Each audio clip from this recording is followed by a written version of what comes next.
otra vez en una nueva edición de Leyendo a Manuel Vázquez Montalbán, autobiografía del general Franco. Sigamos por donde lo dejamos.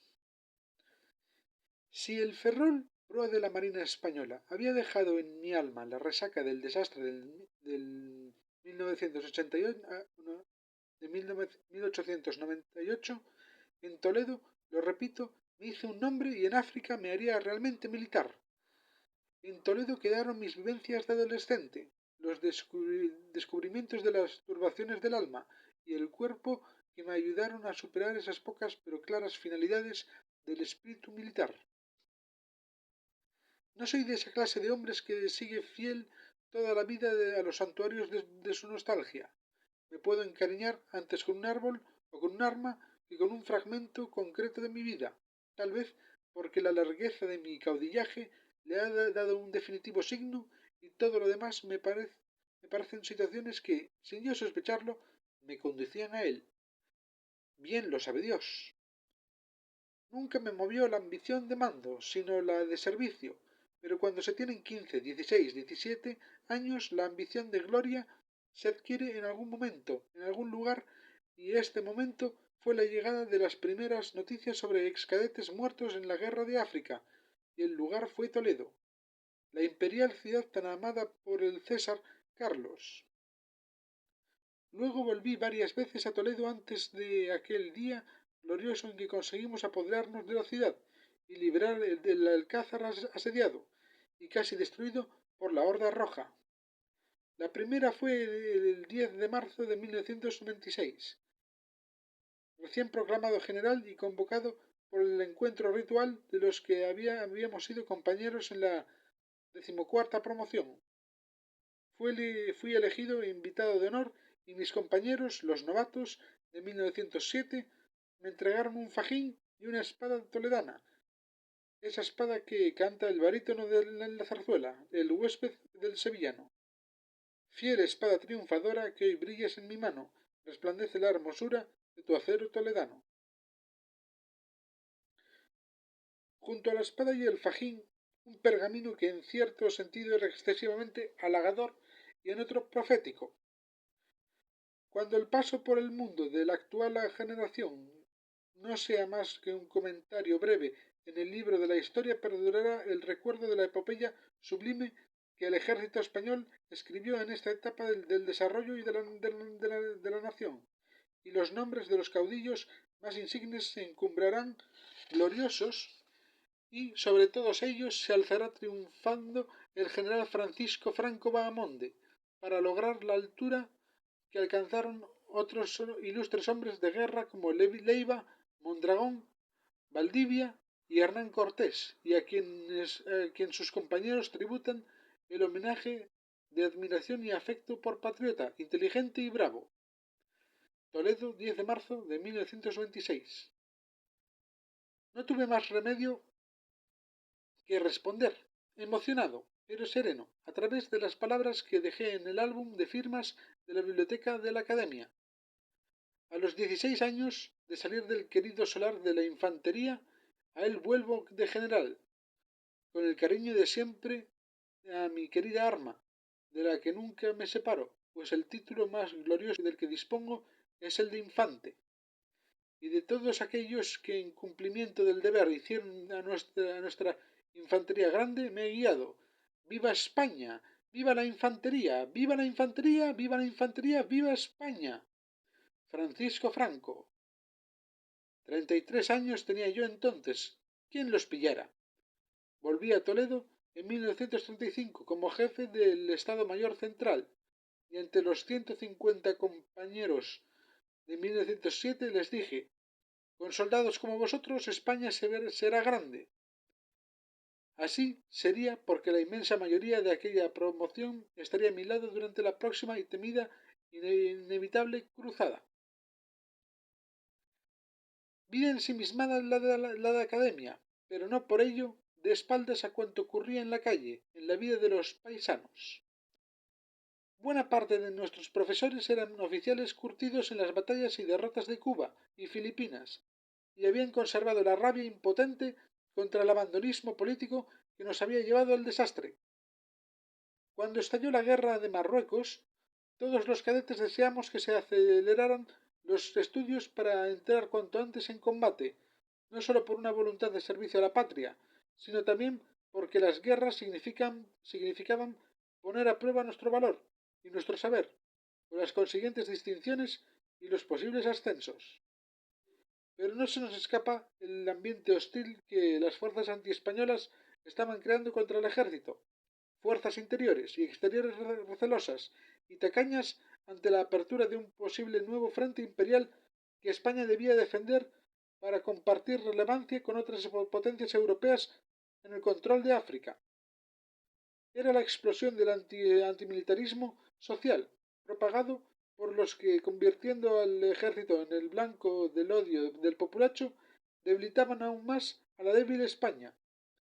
De todas aquellas explosiones de barato antimilitarismo, la más dramática y significativa fue sin duda la de la Semana Trágica de Barcelona, revuelta cívico-anarquista contra la leva de tropas para luchar en África, que traducía también un antiestatalismo, un antiespañolismo de fondo al que jugaron casi todas las fuerzas políticas catalanas, aunque luego se desentendieran al ver cómo la chusma se apoderaba de la calle y levantaba sus barricadas.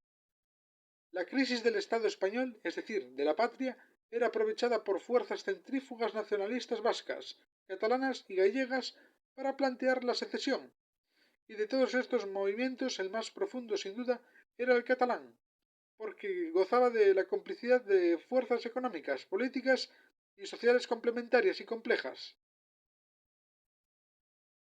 Es cierto que algunos políticos catalanes regionalistas moderados como Cambó colaboraban en la tarea de la modernización del Estado, pero el propósito excisionista permanecía en el fondo de las conciencias, y ya se vio cómo trataron de aprovechar ocasiones posteriores para evidenciarlo. Desvertebrar España significaba topar con el ejército, y por eso hubo choques continuos entre separatistas y militares, iniciados por la agresión a la revista catalana Cucut, al honor militar y la réplica de unos oficiales que allanaron los locales del diario La Vue de Cataluña, donde se imprimía la publicación y causaron destrozos importantes. Como la sociedad catalana reclamara una reparación, los militares cerraron filas y reclamaron a su vez el enjuiciamiento de quienes les habían insultado. Nacía así la prueba de dos conciencias diferenciadas, dos visiones de la misma historia, y como consecuencia se crearían distintas jurisprudencias, una para civiles y otra para militares, circunstancia admitida por el jefe del gobierno Segismundo Moret, y que plasmaba la existencia de dos lógicas ante la historia. Pero si el caso del Cucut en 1905 había sido alarmante, lo de la Semana Trágica de 1909 era doblemente peligroso, porque planteaba por primera vez el espectro amenazante de la España roja y rota, y la posibilidad de que las fuerzas moderadas fueran desbordadas por la presión de la calle. Una y otra vez era el ejército el llamado a restablecer el orden, un orden que el poder político solo sabía deteriorar, nunca restaurar.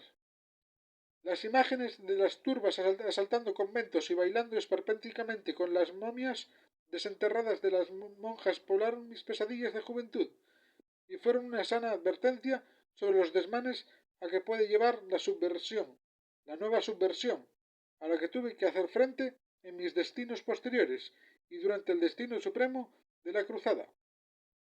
Otro hecho de la Semana Trágica que me conmocionó fue la campaña internacional antiespañola por el ajusticiamiento del supuesto pedagogo Ferrer Guardia, instigador intelectual de la revuelta, maestro de regicidas como Mateo de Morral. La bandera española fue pisoteada, vejada, quemada en las principales capitales europeas, y en Bruselas se levantó un monumento a Ferrer Guardia. Leí con entusiasmo y vergüenza torera aquella carta patriótica que Luca de Tena, director de ABC, dirigió a la opinión pública internacional, carta enviada por telégrafo a los principales diarios del mundo y reproducida íntegramente en ABC, mi diario preferido, también el preferido de mi madre. He visto con profundo dolor la calumniosa cruzada dirigida contra mi patria por la pasión de algunos y el desconocimiento de la verdad por parte de otros. Ferrer ha sido juzgado por un tribunal legalmente constituido, que ha obrado de acuerdo con las leyes y que ha dado al acusado cuantas garantías dan los tribunales de los pueblos cultos y civilizados. No se le ha juzgado por sus ideas, y sí por complicado en los actos que realizaron los revolucionarios que se entregaron en Barcelona al incendio, el saqueo, a la violación de religiosas y el asesinato de mujeres y niños. Ferrer resultó complicado en esos crímenes, según han declarado republicanos y radicales. La sesión del Consejo de Guerra fue pública. Ferrer eligió libremente su defensor, que cumplió su misión con entera libertad. No prendieron a ese defensor, como se ha dicho. Ferrer pudo durante muchos años publicar sus libros, enseñar en la escuela moderna, desarrollar doctrinas anarquistas, excitando al incendio y al asesinato. Esto demuestra que no lo han condenado por sus ideas. Los que quieren calumniar a España ante Europa ocultan la verdad. Los fusilamientos de Montjuic, en que todo el mundo habla, de que todo el mundo habla ahora, como si se tratara de centenares de vidas, se reducen a 4 en el espacio de 2 meses y medio. Cuánto se ha dicho de tormentos es una mentira infame. Permita usted, señor director, que un español que ama a su patria y que ha dedicado su vida y su fortuna y su inteligencia al periodismo se dirige a usted con la esperanza de que dará hospitalidad en su periódico a esta declaración, hecha con objeto de que se conozcan en el mundo entero las verdaderas causas de la condena de Ferrer, que tanto empeño tiene en falsear el anarquismo internacional, que de ese modo quiere deshonrar a mi patria. Con los años, cuando tuve que asumir los destinos más altos de la patria, muchas veces tuve que hacer frente a campañas de difamación similares.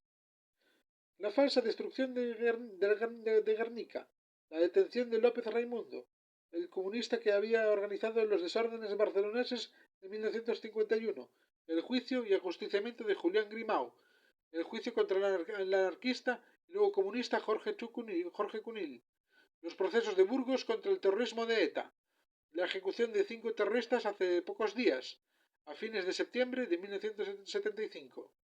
¿Les movía la compasión? No.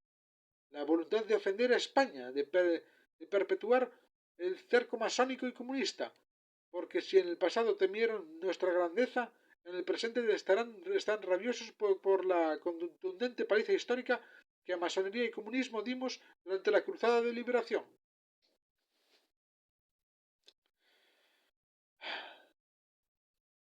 Curiosa la pervivencia del quiste mental Ferrer Guardia en la memoria colectiva de la contrarrevolución española. Todavía hoy, sus historiadores, gentes casi del siglo XXI, siguen denunciando la conjura antiespañola que significó la campaña internacional contra la ejecución de Ferrer Guardia en 1909, y usted agradeció a los alemanes que en su avance sobre Bélgica en 1939 desmontaron el monumento construido en Bruselas en honor del pedagogo catalán, convertido en un símbolo internacional de la izquierda mártir. Casi ningún historiador serio pone hoy en duda que Ferrer Guardia fue el chivo expiatorio utilizado por el gobierno de su admirado Antonio Maura, el profeta de la revolución desde arriba, para escarmentar a los anarquistas que rechazaban el intervencionismo militar, coartada de los intereses de parte de la oligarquía española. El mismísimo conde de Romanones era accionista de minas del Rif, implicados en las explotaciones mineras marroquíes, y para halagar al joven rey ávido de expediciones militares. Y cómplice de aquella operación amedrentadora fue la burguesía nacional catalana, asustada ante el crecimiento de una protesta que ya no era solo nacionalista, sino que implicaba una crítica del Estado de la Restauración que la afectaba.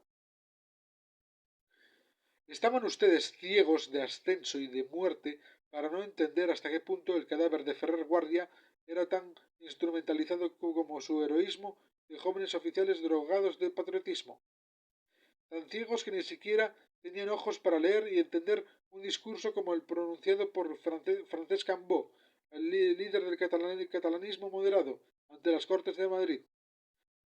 Hay que situarse, señores diputados, en la realidad social de la vida española en agosto, septiembre y octubre de 1909.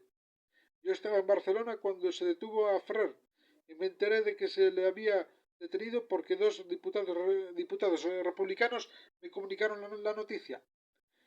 En ninguno de los dos había la más leve sospecha de que Ferrer no mereciera una condena de muerte por sus hechos. Ninguno de ellos sospechaba que los tribunales dejasen de imponerle pena de muerte. Pero en aquel momento me dijeron, no, Ferrer no será ejecutado. Ferrer es demasiado fuerte y no será ejecutado. Ferrer es demasiado fuerte y ante Ferrer se torcerá la justicia. Y lo que hará torcer la justicia será el miedo. Rumores. Ese era el estado de conciencia de Barcelona. Y este fue el estado de conciencia de toda España durante las semanas que me dieron desde que Ferrer fue detenido hasta que Ferrer fue ejecutado. No pidieron el indulto de Ferrer los elementos del Partido Radical. Fueron en el sumario de sus acusadores. Fueron en el sumario sus acusadores. No lo pedimos los que éramos neutrales en la contienda. No pidió nadie, repito, el indulto de Ferrer. Si culpa hay por el fusilamiento de Ferrer, todo es culpa es todo al cuerpo social, principalmente de Barcelona. Todos los ciudadanos de Barcelona hemos fusilado a Ferrer no pidiendo su indulto. Aplausos.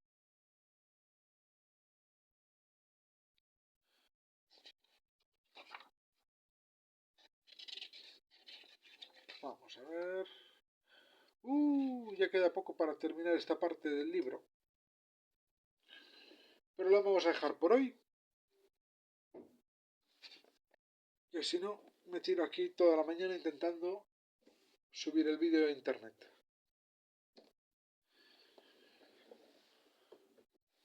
Bueno, comentadme algo que os parece el nuevo ritmo de publicaciones. A lo mejor si debería hacer un directo o tal. Pero bueno, esas son cosas para que comentéis vosotros.